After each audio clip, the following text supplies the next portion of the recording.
Hey guys, Bison Pair bring you this Mythic Amirdrassil Unholy Death Knight guide for every boss in the instance.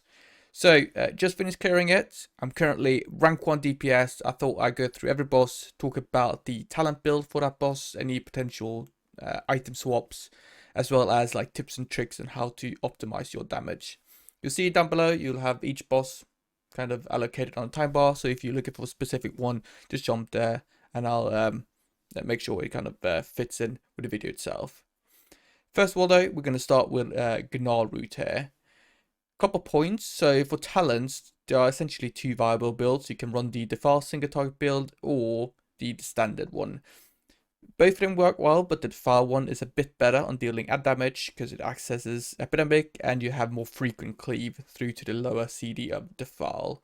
So I'll definitely consider, I'm currently running that and I think you should probably default to that as long as you're comfortable with it.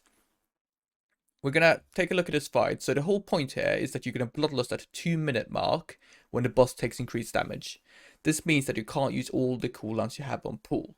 For instance, I will not be using my Gargle, I won't be using Army, and I will not be using my Trinket either. So all of them should be left for that big phase. You'll notice here, I do have the legendary, so you can also see how I use it for a fight like this. You just send it at the start of the kind of opener here. For a standard opener, you go Army into Outbreak, Festering Strike, and then use your legendary. And then you can just use it on cooldown for the rest of the fight. The big thing here is, one, you want to cleave as much on the ads as possible. That will primarily be via Clawing Shadows cleave, but I will also use Epidemic when it's relevant. As a general rule, it is not worthwhile to dot up the ads and then Epidemic them. It takes too many GCDs. Also due to the fact that they kind of clump up slowly, so a single outbreak won't do it. This means that by far the most useful way of doing damage is just putting out your defile and then spamming Clawing Shadows. And you see there, I'll leverage this in this specific fight. So I don't bother dotting them up. It is not worthwhile. Just defile and then use Clawing Shadows. The one exception is when I have Unholy Blight active. In that scenario, or like here, I have lots of targets. In that scenario, I will hit Epidemic. But generally, I will resort to Clawing Shadows as my go-to. Now, the big thing here is about how you time your cooldowns so that you get the most out of them in the damage phase. What you want to do is pop them a couple of seconds before it becomes vulnerable. And this is tricky because it depends on how your raid is doing with burning up the roots. As a general rule, this first set, you won't be able to burn all the roots. So you can generally assume that the second set will be the one that kind of activates him. So I'll go around there. We've got the second set. I know, okay, now I'm going to set my cooldowns. And you can see here, I was a bit late. I should have used my, what's it called? Gargle a bit earlier. But, you know, we're going to send all cooldowns. I am going to use my legendary there. Not 100% sure if it's actually worthwhile, but it won't be a big difference. Chaining my defiles and then absolutely hammering the boss. This is a rank 1. That is both due to the fact that I'm Giga geared. I executed that quite well and we killed the boss very quickly after this burn phase. The longer it takes the fight after this specific point, the lower DPS you're going to get. That is Gnarlroot Mythic. Let's move on to Igira.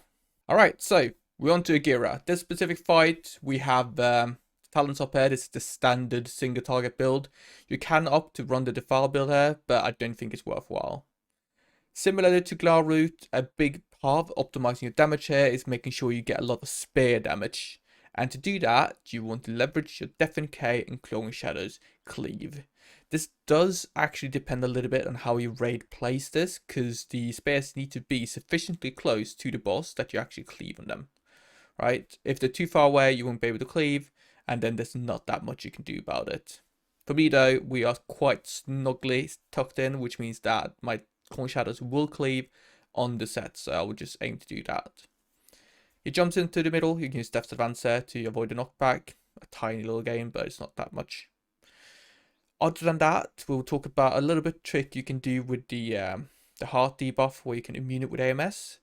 But the absolute majority of the fight is about leveraging those Clawing Shadows Deafening Cleaves, right? Another note, right, on trinket choices, I am not running the Cataclysmic Signet brand for the first array of bosses. That trinket really only gains a lot of power once you start getting into 5, 6, 7 minute kill timers, which is essentially only the last 2 bosses. Maybe also consider Smolderon, but as a general rule, the first couple of bosses, I do like a 3 minute sim to figure out which of my passive trinkets is best. And I think at the moment, I don't have it here, but the Ember notification is the one. Alright, to run out, you get healed up. If you get healed up, you can use a potion, but it's important to remember that you actually need to not be at max health to use a potion. So if you want to be a bit sneaky about it, you can actually soak one of the orbs, immediately potion, and that will get out of it. For the spares, you do want to pop down your Deafening K before the actual spawn. So you can see what I did there is not the right way to do it. The GCD before they spawn, you want to have Deafening K down so that you can instantly start cleaving when it's relevant. Alright. A trick here, if you didn't get the heart in the first set, you know 100% that you will get in the second one. And at that point, you can pre-AMS it. And that will just complete your Munich debuff and you don't have to run out. So that's a good tip. The boss here, let's see if I do it properly. So Deafening K, there we go, before they spawn. And then as soon as they spawn, I can just spam Clawing Shadows. And I can put it up on the screen here exactly how much spear damage I do. So that gives you a bit of an indication of what is possible here. We're not like the best spear damage dealer, but like Clawing Shadows Cleave is quite powerful. My kill timer here is looking pretty good. The boss is gonna die a bit after my 3-minute cooldowns, which is exactly what you want as Unholy. At this point though, I'm just spamming my Soul Reaper available, and I'm gonna set my second set. So I hadn't set up my weak core here yet, so you can see that my legendary use is going to be quite terrible. However, I do have a new one. It's part of my weak core kit. You can get that if you're a Twitch sub, which kind of glows when I need to use it. So you might see me using my legendary in a bad way here, but it's not that big of a downgrade to forget to use it. Anyway, this second set of cooldowns, I will say this on the other fights, but how I do it is that I look at my army, and when essentially I have 5 seconds left on my Dark Transformation, on that cooldown set, that's when I use army. So I get that little gap, allows me to do a really nice overlap. This specific fight, I did get rank 2. Still happy about that. So overall, well done. If you kill a bit quicker, it probably would have been better. But, you know, I'm still very happy about this. So next week, if I still get PI, I'm probably going to smash that log. All right, Igira's dead. By the way, on the details, it shows too high. I'm getting orged up here, so that's not my real DPS number. Just an FYI. Let's move over to Volcoross. Alright, Volcoross Gaming. This is the single target fight of the instance, and there won't be that much I can say when it comes to tips and tricks. When it comes to the talents, we used a very standard single target optimal build. Just starting off here with the opener, you can use AMS for that first kind of raid-wide AoE. Gives you a bit more room power to funnel into your Gargle. I'm going to say though that doing that is not very important, given how nerfed Gargle has been. Like Season 1, Season 2, that kind of thing, you would have used that AMS and would have really amped up your Gargle, and it would have been a big DPS upgrade. However, nowadays, that is not the case anymore, so it's not necessarily a big upgrade to soak in AMS like that. And using AIM-Z to soak in magic damage is for sure not a DPS upgrade. It's still, you know, will still take assimilation, because that means that pressing the button isn't a, you know, strict downgrade in terms of DPS, but it's nothing you should be looking to do necessarily. Now, the big issue for me in this encounter is that we kill it too quickly, so it's just before I get my 3 minutes off, which is what you don't want to see. So I will try my very best here. I won't be great at it, but in this specific encounter, hitting your cooldowns on cooldown will be paramount, depending on your group DPS. So I really want to focus on that so that I get as much value as possible from my 3 minute sets. But as I said, it's difficult for me to do really well on this fight due to the fact that it's not a 2-minute encounter and it's not a 3-minute 30. Anywhere there in between is not going to be ideal.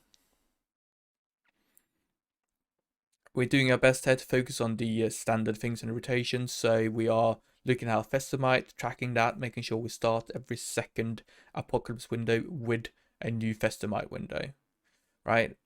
That means that, for instance, Festamite is about to elapse in 3 seconds. I don't want to start a new window immediately, so I'm just going to delay it, as you can see, and then start it. It means that when I have my Apocalypse coming up, I'll have a much easier time pressing that in such a way that it optimizes my Festamite.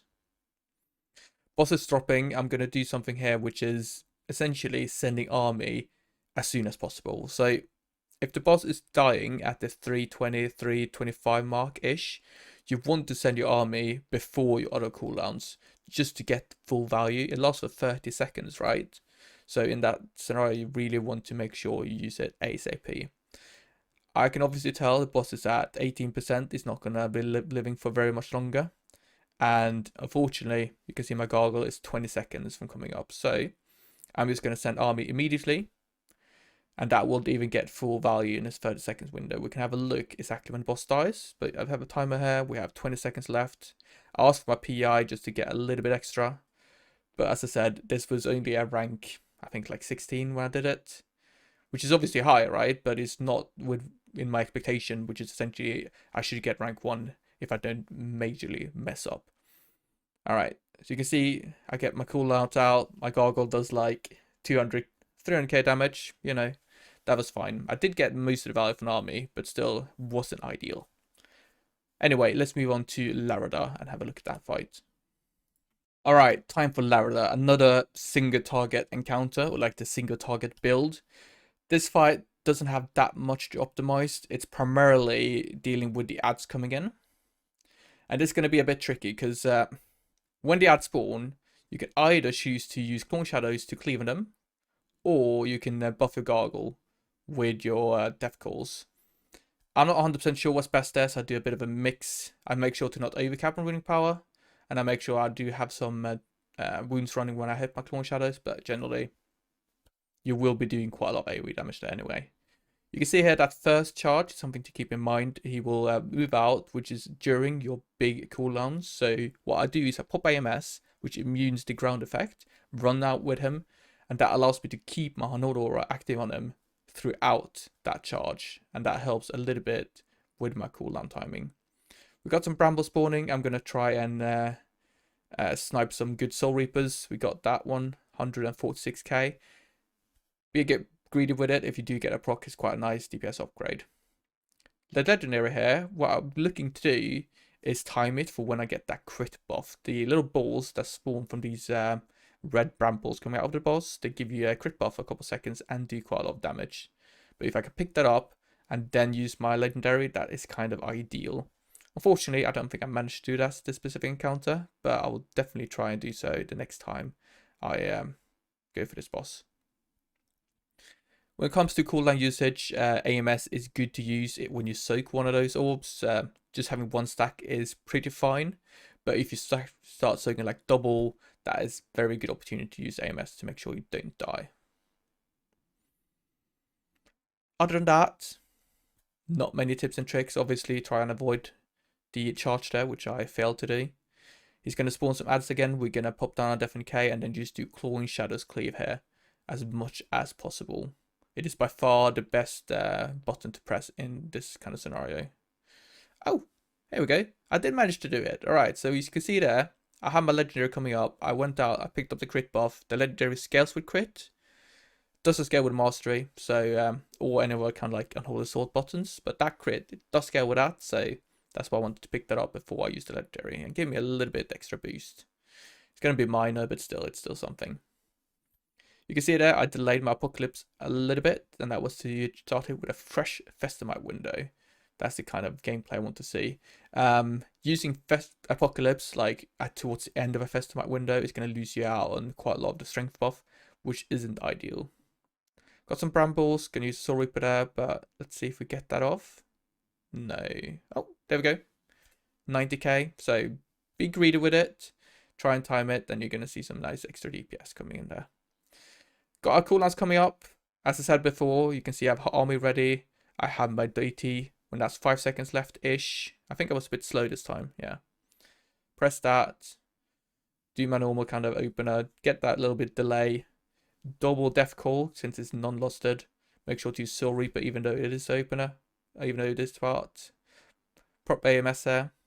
Just to help you survive. And then just pump the boss with your death calls. I can see here I should have used my Deafening K. I missed to use that, so that was unfortunate. Could have squeezed out a little more body DPS, but it's what it is.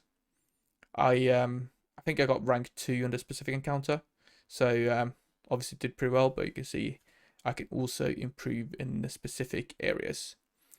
The end of this fight is all about just making sure the boss dies before you die. So if there's any soaking there close to the boss, we're going to move out and do that to help out the team. But I'm not sure if that actually happens in this encounter.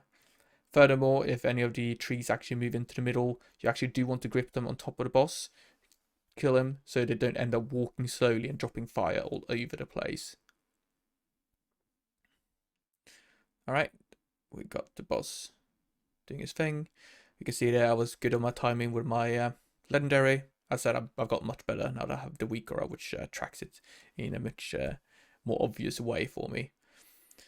Boss is very much about to die. You can see there I gripped in that ad. Obviously means that all the melee need to move, but it means that there's much more space in the middle of this room here. And then there's not that much else. Boss dies. Try and get a little bit extra soul rips towards the end. And then we have a final set of cooldowns. Unfortunately, it doesn't get that much value, but still, boss dies.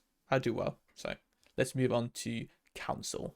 Alright, time for Councl. Now, this is a tricky fight to optimize. I'm running the standard single target build. This start of the counter, I will actually be attacking Pip.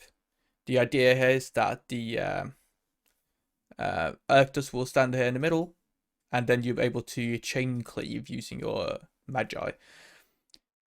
During this fight, since I have the legendary, I am going to multi-dot quite a lot. So the legendary dot gets applied with your own plague, so it's a good idea to make sure you actually keep track of that and hit the bosses so that you maintain as much uptime.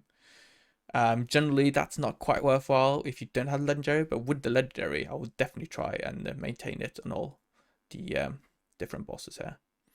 We are going to try as much as possible to cleave, so whenever you have 2 of the bosses stacked like this, I'm going to pop down Deafening K and try and leverage that cleave as much as I can. You can see there I put up the what's it called? I put up my dots to cleave there. Alright, we get a very unfortunate dock here. You can see there that my I was just about to send my apocalypse, but I didn't quite have the time, so that is unfortunate, but it's just something we need to deal with. Again, 2 target stacks, going to move over there and then try and do as much of that Clone Shadows cleave as we can. Now, the second set of big cooldowns here is a bit tricky because it happens just when we have a set of ultimates from these bosses. So we need to move in to one of the grass puddles to remove the absorb. We have people using the dock on the Mayan boss, that kind of thing. So it just makes it a bit tricky. This means that it's kind of fine that I delay my cooldowns here because I know that I don't want to send them exactly at the 3-minute mark anyway. So that's why I kind of don't bother too much about the fact that I have to wait like 15 seconds there. Alright. We're just going to move around here. Alright, we get the song, move in there, remove it, and then continue hitting the bosses. Obviously, we don't want to hit Earthtus there very much. He will go down anyway, so it's always going to be either Pip or Airwin, which we focus with our DPS. This fight is a bit about luck as well. As I said before, if you do get docked in the wrong time, in the wrong during your cooldowns, it's just going to mess up your DPS, and it's not something you can do much about. I do try and leverage my pet attack here to make sure that my pets actually attack the target I'm currently with. Otherwise, you will lose out quite a lot of value from Unholy Aura. So if the pet is hitting one of the other ones and you're kind of far away, you won't get that value. Alright, another dock here. Unfortunately, this is a dock which I cannot get out early in due to the fact that we need to save one of the puddles, so lose a lot of DPS there. You can see here there's lots of annoying things we can just make it much more difficult to do properly. You see, this is the 4-minute mark. This is where you need to be careful about sending cooldowns. I sent my army way too quickly there because I still had loads of time on my Dark Transformation. But, you know, it comes up eventually. I hit it. Do lose a lot of time, but, you know, it's what it is. Also, terrible use of Rage. That's the point. You don't want to use that on. Lots of things we can optimize and do better here, but I still get, like, sub rank 20, I think, on this encounter. So it's kind of like, you know, it went fine, but, you know, this is not by far the cleanest one I've ever done. But, you know, we do our best. It is, by default, a fight which is going to be tricky for any Unholy DK. We are slow. We kind of don't deal that well with this kind of spread cleavish, but yeah, it's what it is. We keep going, as I said, keep up the multi-dotting, make sure we leverage our legendary as much as possible. Just run around.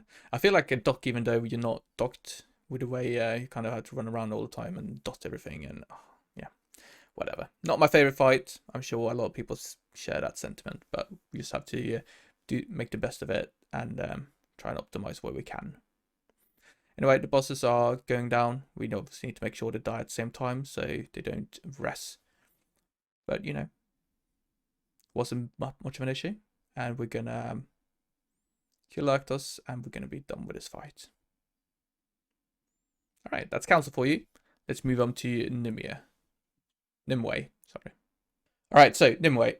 This is very much a standard kind of single target encounter. Obviously, there's some movement with the fact that we have to go kill the ads, but as a general rule, we are going to treat this like a patchwork single target, very much like Volcoross. So use the standard single target talents here, and when we do send, we do the exact same single target opener. A couple of tricks and tips here. AMS means you can run across the little lines on the floor without actually getting debuff. It's quite good if you need to move a lot. Furthermore, you can also use AMS and immune these lines. The stun lines are by far like the most important thing to avoid here. If you do get hit, you can use Iceman Fortitude to get out, which is really good and nice kind of like emergency save. But as I said, you can also pre-AMS if you feel like you're in a situation where you know you're going to get hit and you want to avoid that stun. This first phase is all about, you know, running around, soaking up the grass puddles, and dodging the these little AoEs that spawn after you soak them.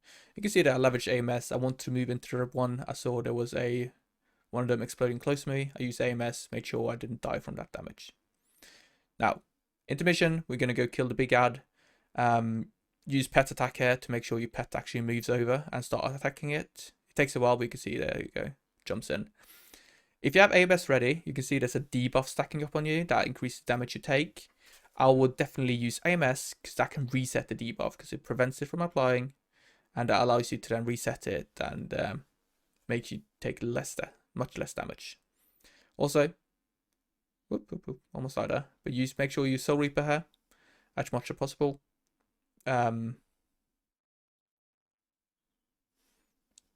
Just to get some more damage out. Now, when it comes to cooldowns, you don't need to be that strict. We're actually using them ASAP. This is because we actually hold our 3 minutes for the 3:45 second mark. The big ads spawn at like 3:15, 3:20, I think. So if you use your cooldown at the 3 minute mark, you won't get full value due to the boss getting immune, and it doesn't make sense for them to kind of run over to the ad. So I don't need to be that careful about using my Unholy Assault as much, you know, on cooldown, because as I said, we're gonna hold it anyway. Not much else. This is just a replication of the phase 1. We're gonna move over, soak up the grass when needed. If you do get one of the kind of big circles you need to run out, you can use Death's Advance to essentially avoid getting knocked back if you have to run past another one that's been there. But general rule, I would just pop AMS then and make sure I survive. As you can see now, I have army ready, but I won't actually be using it because I won't know, okay, I'm going to use this once I get back from this next intermission. You can see it is now 3:10. I'm going to send my Apoc and DT still, but as I said, I'm going to wait with the army here. This can depend on your kill timer, but we kill it at the 4:30 mark-ish, so I wouldn't expect you to take that much longer. Alright, use your pet attack macro here. Make sure we're not going to use an Unholy Assault. We're going to save that. Try and leverage Soul Reaper where we can. And now we're going to use the AMS trick. So I use AMS here. Yes. And you can see you have the debuff. It's a 4 stacks. But that now drops, which means that I just take much less damage than everyone else. Use our Soul Reaper. Unfortunately, do not get that off. I think he was like at 35.5%, unfortunately. That's just how it is. We do get one of them off, so that's fine. Alright, we move on to the boss, and now we're just gonna do our nice opener here. So unfortunately, you can see that my Festamite wasn't ideal there, so it just ran out just before my or just after I used my Apocalypse, which is really not ideal. So that's something to improve. Make sure your Festamite windows are properly aligned with Apocalypses. It means that your secondary burst window is much better. Because now I'm sitting there like 7 stacks. I would have had like maybe 11, 12, 13-ish. So also, I think I should have waited with my Legendary towards the end, like properly after my CDs finish, so I don't use it within my CDs, where other buttons have more value comparatively. But yeah, boss dies. I end up pretty high here due to the fact that I kill it relatively close to my second set of kill CDs, which is quite nice, and I get rank 2 for that one. Now, let's move on to the next fight, which will be Smolderon. Alright, Smolderon time. I've done videos on this earlier, so you can also look at them, but I'll still cover it in this one here. Unfortunately, this wasn't a great fight for me. I died towards the end, which means that I didn't get rank 1. I think I would have been quite comfortably rank 1 if I hadn't died, so just be aware of that. I will die.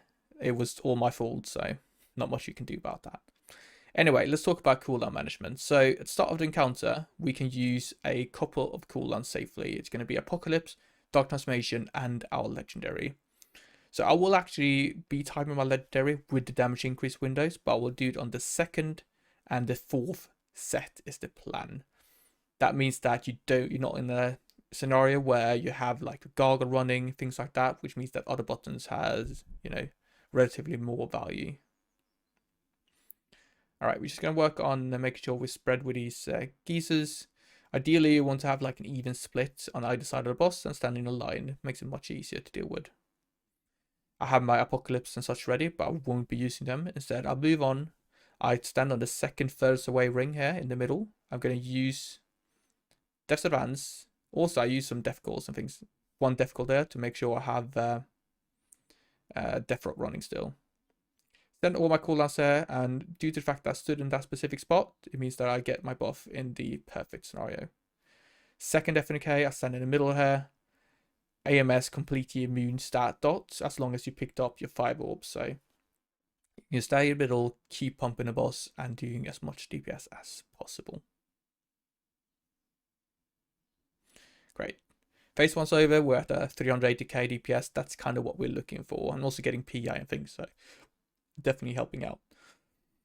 Now, when it comes to AMS usage, you can pretty much hit it on cooldown. The thing is that you really want it ready for the end of the 2nd intermission. And that's where everyone's going to take a, what's it called? Warlock Portal. And you're just going to stand in the middle and chill. Use your cooldowns on cooldown here. So I want to send Apocalypse and DT ASAP. And that means that they are available for the 2nd damage burst phase there. We're going to avoid the balls. They do give you a small debuff, so you don't want to just stand in them. So avoid them, but it's not that bad. Make sure your graphic settings are correct there. I'm not sure exactly about which ones, but if you have it properly, you clearly see these lines from the geezers, making them much, much easier to dodge.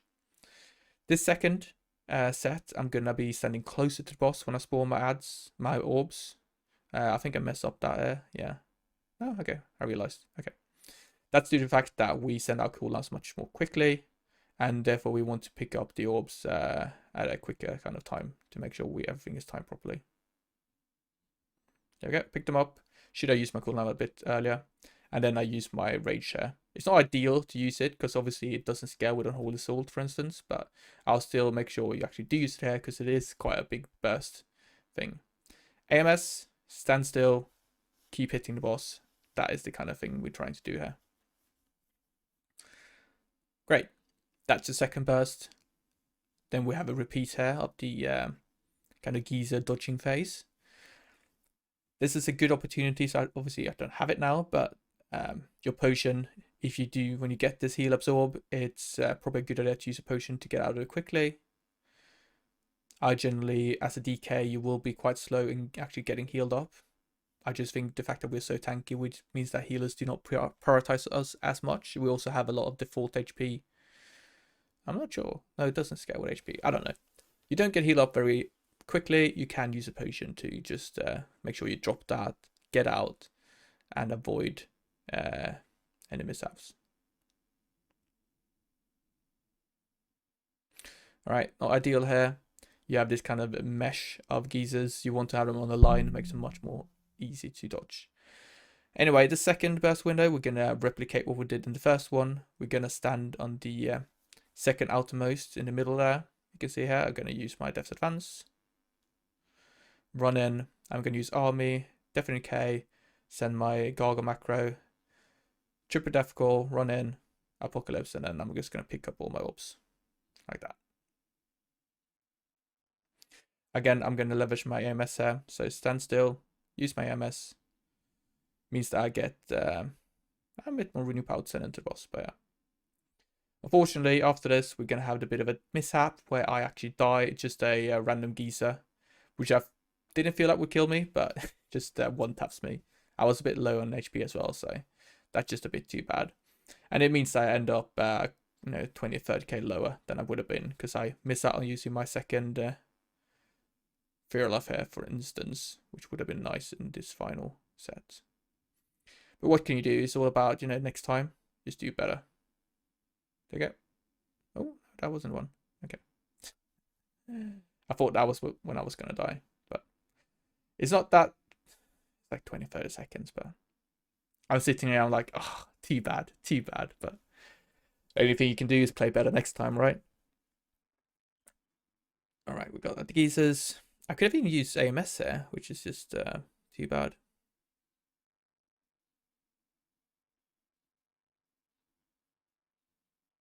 There we go. I did use AMS, but a bit unlucky that I got the circle on me there, which helped me move out. But it's just a bit too bad. It's what it is. Anyway, the guild is going to beat it down here. I would have used my next set of a Puck, Unholy Assault, and Dark Transformation, as well as my Legendary. That would have been it, and then the boss would have died. So that's just all that remains. Anyway, that's Smolderon. Let's move on to Tindral. Alright, Tindral time. So, this fight, I'm running my very non-standard wound build. You might have seen it before. I've made videos of this in the past. This is essentially a version of the Bursting Swords build, which leverages Pestilence and Deafening K to do good damage on the roots. I think it's a solid build. I'm not sure if it's necessarily the best one, but I think when I killed this boss here, it was rank, I think it was like rank 3, something like that. Anyway, the whole plan, as you can see there, use your standard opener. Do not use the Deafening K, but when the ads spawn, use the Deafening K just before they show up, and then just spam Clawing Shadows. And that will deal a lot of AoE due to the fact that, by the way, pre-AMS the second one, that's how we do it. Put down your Deafening K, Apocalypse, and then just spam Clawing Shadows. So how it works is that Pestilence would apply lots of wounds on the targets, Clawing Shadows will burst them, and you have loads of AE damage. That's pretty much it. Couple points there on the cooldown management. First phase, we're just going to send everything as soon as it comes up. The fact that I didn't use Deafening K in the opener is due to the fact that I need to actually, if I do that, I won't have Deafening K for that specific set. A big part of this is making sure we actually use Death Call a lot. So we obviously won't do that when the roots are down, but otherwise we're going to prioritize that because we want to hit our 3-minute cooldown timing in the proper, you know, at the 3-minute mark. And it is tricky because obviously we're flying here, we're not leveraging our cooldown reduction. So what we're going to do is when we land, we're going to pop AMZ, we're going to pop AMS, and we're just going to absolutely spam the boss with death calls. And they're going to help loads towards actually reducing our army in the correct manner. You also see that I'm obviously not flying. This helps a lot with increasing your DPS, because otherwise you're going to have even more difficulties hitting your proper army timings. Come in. At this point, we're only going to use DT and Apocalypse. Very important. We need to hold our Unholy Assault until our army. And now I'm going to pop down AMS, AMZ. I'm just going to spam Death Call. And you can see here it's just 4 or 5 Death Calls in a row. It's a lot of them, and that really helps with getting that cooldown reduction going. Phase 2, we're going to replicate what we did in the previous phase when it comes to root damage. Just going to pre-pop Death and Decay, very important. You don't want to waste the GCD when the roots are already down. Pre-pop that, when the roots spawn, just spam Claw and Shadows. Ideally, try and dump your runic power beforehand, both to avoid overcapping when you have your Death and Decay down, but also to generate enough runes to essentially allow for that Claw and Shadow spam. Alright, so we can see here, we have army coming off cooldown, gargle in 10 seconds, so we are going to hit that nice 3-minute timing. There we go. And then we're going to use army. And then we're going to send our opener here again. Obviously, my, what's it called? Vesemite isn't looking ideal, but that's kind of fine. The good part of this is we have all our cooldowns running. And we have Dark Transformation active, which means we're going to spread lots of wounds and deal just a ton of root damage on that specific set.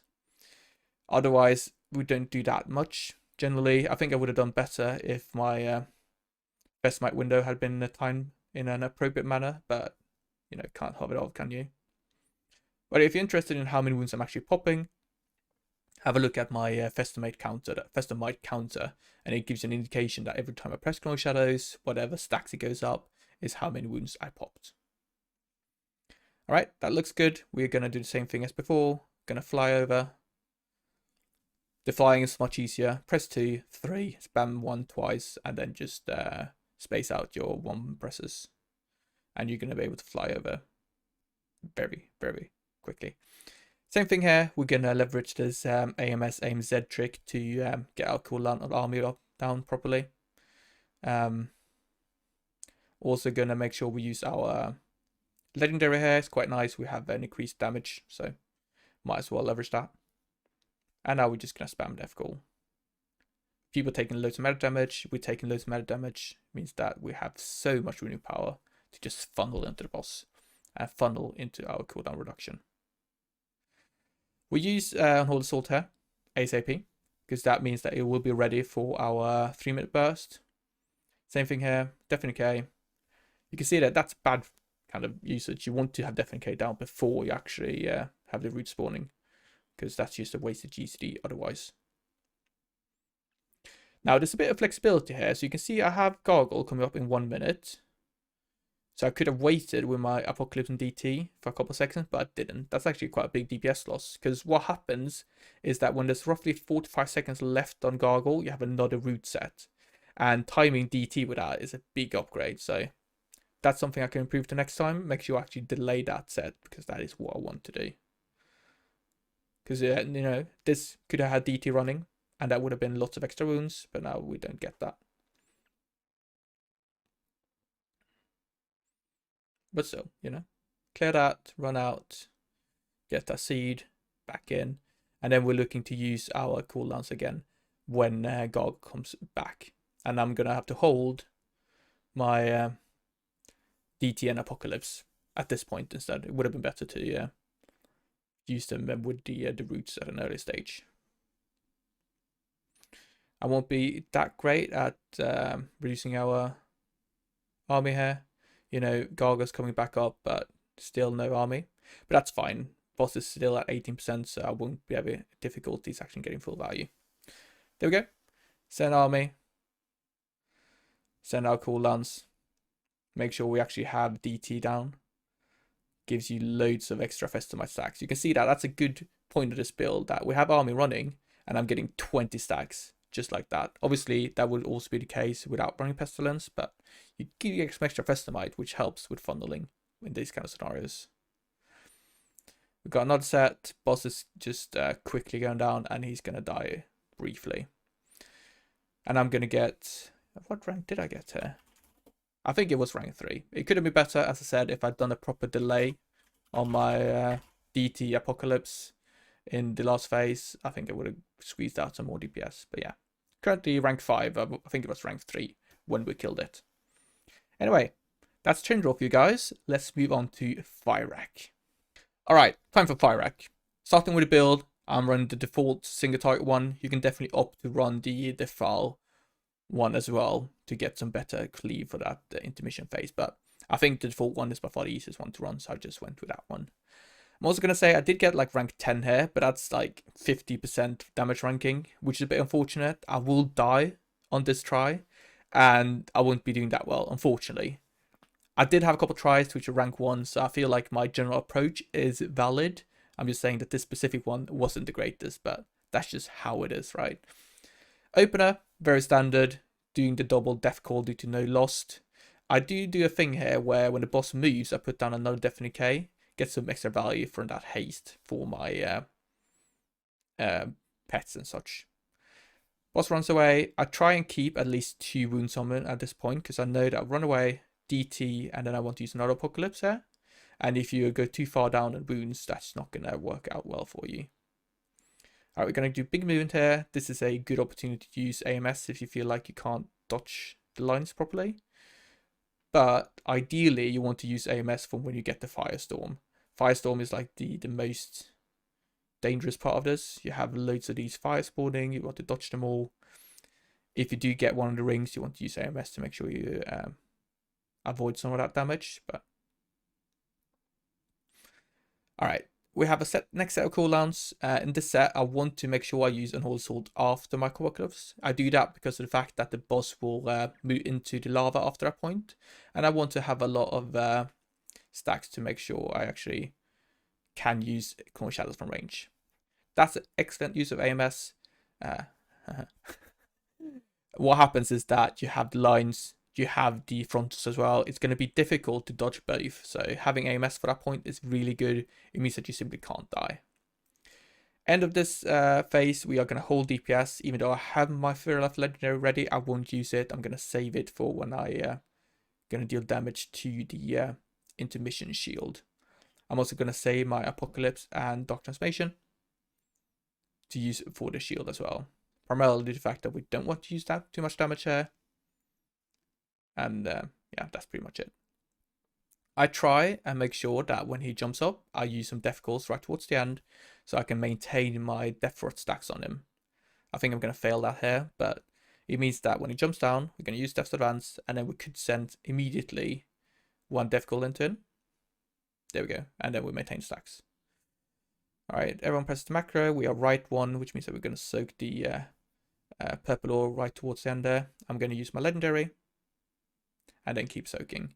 It's very important here that you do send Apocalypse and DT as soon as possible to make sure they're aligned properly with your RB timing coming up in the phase 2 here.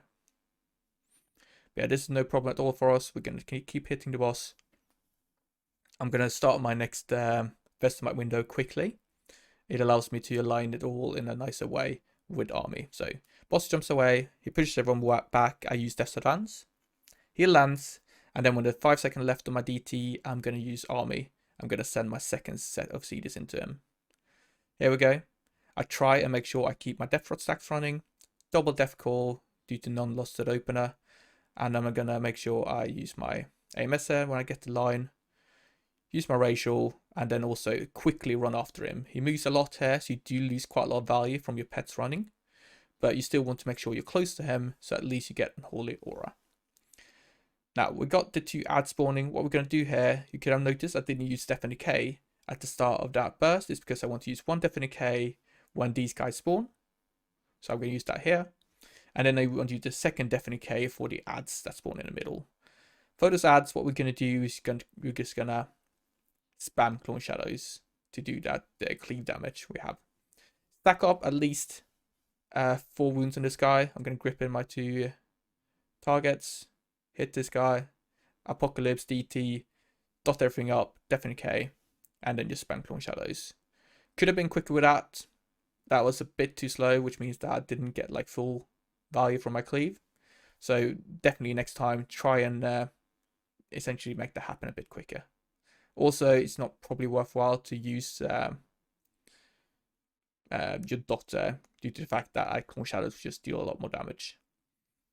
Time to use our legendary again. I'm going to wait until these lines have gone out so I don't end up in a situation where I die due to the fact that I'm standing still and I get a line on top of me. I also managed to, I did lag a bit this pool, which I don't think helped my DPS, unfortunately. So a couple of factors there. And I think I also managed to die at this point. So he does his Firestorm. And you can see here, I kind of end up stuck in the middle here. So, much better, stand a bit further away, don't stand right in the middle, right?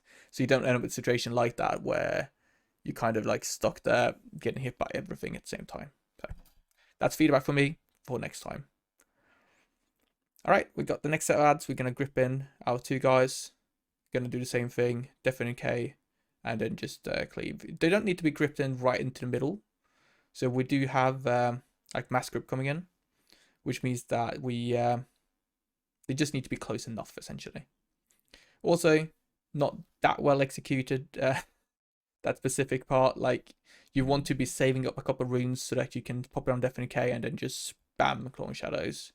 So I did lose a lot of DPS from not executing that properly, and I've done that better in the past. So I think that kind of has a big impact on your overall towards the end of the encounter. Obviously, dying as well does a lot to decrease your DPS. All right, the boss is going to move over. We are going to use a second set of Dark Transformation and Apocalypse. However, we won't use the Unholy Assault because we need to save that for when we use Army at around the 7:20-minute mark-ish, something like that. So at this point, you do want to save your Unholy Assault. All right, he jumps away, comes back up, and you're going to use Death's Advance here, but I think I miss it. No, there we go. And then I'm going to use my cooldowns. I managed to completely miss my Festamite window there, unfortunately. And then I'm going to use my Rage of Burlap here before he does his breath. You don't want to use it at a point where you can risk getting stuck in the breath here while channeling. You need to be smart about it. Next thing that happens is we get Firestorm. We want to stand far away from the boss to make sure we can actually run away and place them right towards that little corner. Just something to keep in mind, we are slow as a DK, so make sure you pre-position to do that in a better way. Alright, boss is getting into execute territory. We're going to run into the seed, run away, and then we're going to use our cooldowns here soon. And you can see I managed to mess up my Festamite a bit, but I'm going to actually wait a couple seconds, and then I'm going to send my CDs here. Going to use my Deafening K, all that kind of thing. But fortunately you can see that it is lagging quite a bit, so not helping there for sure. Going to make sure we use as many Soul Reapers as possible. Also be ready mentally for if we get one of the tornadoes we need to run out, to be ready for that, so we don't end up messing up due to the fact we are not close enough to the edge. Alright, we've got next seed, run in, Death's Advance, and then it's run out. Quite easy peasy. The rest of the fight is kind of just surviving, hoping that the seed players do their best to sort them out. Towards the end of the fight, you're going to see me do quite a nice play, so stay tuned for that, because I'm not responsible for carrying any seeds, because these guys have killed the boss already, so I'm kind of coming in as a completely fresh player. I've obviously done quite a lot of tries at this point, but the responsibility for the seeds is not on me. However, it ends up that it's both a seed carrier and his backup getting the tornadoes at the same time, so at that point I'm going to have to jump in to do some good plays. All right, we dropped that. I'm looking to use my I'm going to rest him, go back, Nearly die, but I'm good. Gonna look to use my legendary. Sending myself a cooldown soon. Probably should have used legendary before this point. Maybe I just miss using it, I don't know. As again, do want to make sure that you don't use the legendary at a point where you might have to run away, that kind of thing. Alright, so we got Rex there and his back off both getting it. So we have a dropped seed. We got some Swirly, need to protect it from that. We got a Lion, need to pick it up again. I shouldn't have dropped it at the end at all because it pulses damage when it's down, but I'm now carrying the seed, taking another responsibility. We got another final Apocalypse Roar, and then the boss is gonna die. As said, I'm not too happy about my final DPS, especially due to the fact that I had like a 3% pool where I was doing rank 1, but it's what it is. You can't always get the best DPS on the first try. Anyway, that's it. All the Mythic bosses, tips, tricks, builds, you know, hopefully it's helpful. Leave a comment down below, upvote, downvote, consider subscribing, and I'll see you guys in the next video. Thank you very much for watching. Bye-bye.